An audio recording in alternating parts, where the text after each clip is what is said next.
Awali dengan membuat 2 buah simpul kepala. Satukan 2 tali bagian tengah. Untuk membuat simpul tunggal kita harus mulai dari satu sisi saja, kanan saja atau kiri saja. Ini kita mulai dari kanan atau tali pink. Tali pink kita sisipkan ke bawah 2 tali bagian tengah, kemudian sisipkan menindi tali biru. Setelah itu tali biru kita masukkan dari atas menuju ke bawah tali pink lalu tarik. Begitu seterusnya dengan tetap mulai dari kanan. Simpul tunggal ini akan tampak seperti tangga.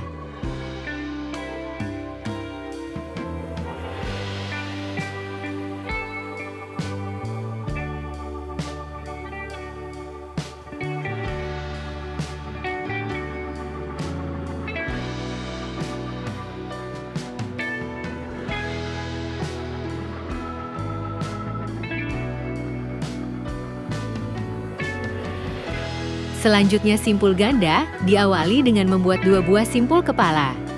Pada pembuatan simpul ganda langkahnya bergantian dari kanan kemudian kiri begitu seterusnya. Di sini juga kita mulai dari kanan atau tali pink. Sisipkan tali pink ke bawah 2 tali bagian tengah. Kemudian sisipkan ke atas menindi tali biru. Selanjutnya tali biru sisipkan ke atas menuju ke bawah tali pink lalu tarik.